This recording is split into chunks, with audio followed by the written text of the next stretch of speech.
Welcome to Fast Effect Double Speed Magic the Gathering. Here we have Arthur on Oops All Spells. Looks like he's imprinting a Dark Ritual onto Chrome Mox and able to cast another Dark Ritual. Oh, interesting. I don't know if I would have done it that way. Maybe double Dark Ritual off of that land. Either way, he's got the mana to get this Balustrade Spy into play, which is going to mill his entire library. That's right, there's no lands in this deck. Well, at least not on the front of the cards. Gets to play up to a play set each of Agadeem's Awakening and then the, Symbiosis? The green one. Let me know what the name of the green one is if anyone's interested. Either way, this deck can just generate 4 mana on the first turn and either use Balustrade Spy or Undercity Informer to mill itself entirely. The 3 mana on the Undercity Informant, it's a little bit of a vulnerability, but it's also a strength that it pretty well balances out just fine. There's an activated ability there that you can target with things like Pithing Needle or Phyrexian Revoker. If you happen to have the play against the deck, I mean, that does cut off half of their potential wins. But if they have the Balustrade Spy, you're going to feel pretty bad about it. And on the other hand, you can also just get it out for 3 mana and then activate it a turn later on a particularly bad hand. You really want to mull until you have a first turn win with this deck. If you're looking to kind of have speculative hands that you can draw out of, plenty of other combo decks in the format for that, but this is a true glass cannon as far as I can tell in my testing. And you're talking 70 to 80% win rate of being able to just go for it. Now, whether or not your opponent has a answer to it is a whole nother story. So I'd say 70 to 80% win percentage versus a potato, but your opponent's likely to be able to hit back.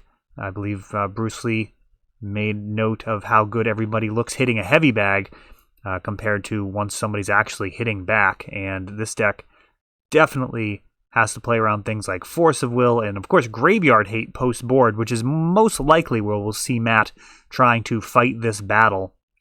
Mindbreak Trap is a possibility, but, Fairy Macabre, Surgical Extraction, Leyline of the Void, all of those cards, very, very big problems for Oops.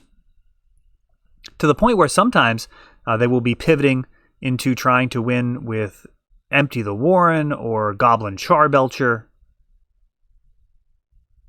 Mostly Goblin Charbelcher. It is of note that the Lion's Eye Diamond can be used to pay the activated ability on the Undercity Informer, something that is not obvious. I've seen people miss that before. And Cabal Therapy leading out a potential key combo piece for the most awkward of hands, but of course, being able to go after your opponent's hand, very, very useful. And here, I'd expect Arthur to probably, depending on the texture of his hand, be naming some type of Graveyard Hate. And he sees a Fairy Macabre,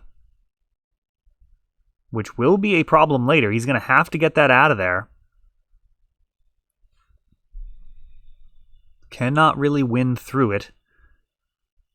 A Bolt to the face, and I believe it was a Skewer the Critics, or Light Up the Stage in hand. I think we saw a Spectacle card.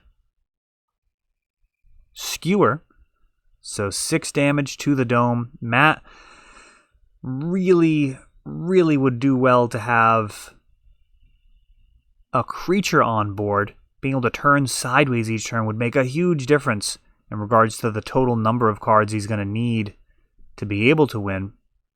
And now we've got the creature on board, can be sacrificed whenever Arthur's ready, but that's, boy, I'm not going to lie, it's a fairly vulnerable card. Can be killed. And was that Risk Factor? I think it was. What am I seeing here? I think we had a Risk Factor and now a Fire Blast clearing the combo piece. So interesting hands here.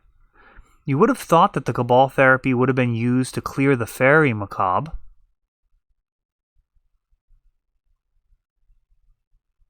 Matt is just now got some creatures on board, so he will get there even if he continues to draw blanks unless Arthur draws the necessary components to win the game. It really is all on Arthur here.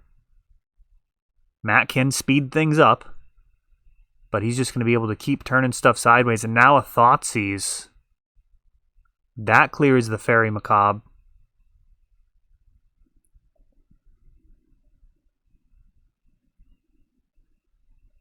I don't know if Matt actually discarded it to exile cards. Either way, the Thoughtseize combined with the Eidolon extra damage, far too much there as Matt able to win, largely because of that Fairy Macabre. Didn't actually necessarily look like it did a lot, but it totally contained Arthur from just winning the game. He had the actual kill on board. It just wasn't going to get the job done, as all of the cards end up going into the graveyard in one shot. Now, that is different compared to Cephalid Breakfast, which you see me play sometimes on the channel, very rarely when I do have a chance to play in one of our events. Sometimes I'm playing Breakfast. It's one of my favorite decks in the format. Just people have a very difficult time playing optimally against it because it's not in their testing gauntlets. It does allow for some very creative lines. I do love that about it. But that deck's interesting because you can mill just a little bit at a time and find a Cabal Therapy and then clear those graveyard hate cards out of their hand. If it's Surgical, Extirpate, Fairy Macabre, whatever it is, you can potentially get that Cabal Therapy and then continue to mill and find your Dread Return for Thassa's Oracle. Here, you're all in. Now we've got... what do we have here? Balustrade Spy on the first turn. Did Matt keep a hand with some graveyard hate? If he has a Fairy Macabre, he's going to be all set.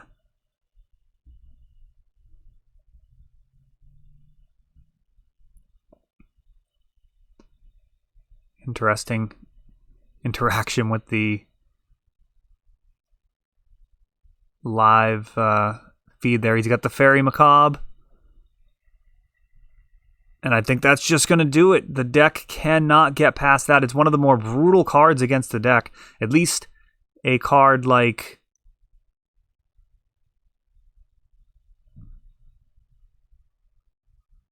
I think this is going to do it.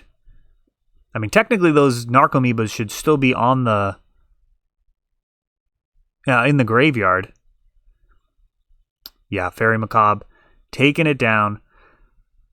The Narcomoebas actually trigger, but the trigger isn't even put on the stack until all of the cards go into the graveyard. Then the triggers are placed on the stack in any order, and then they will resolve if nothing else is responded to. But yeah, Fairy Macabre, just a brutal card. You can have Pact and Negation, you can have all sorts of potential ways of defending yourself, and they don't work versus Fairy Macabre.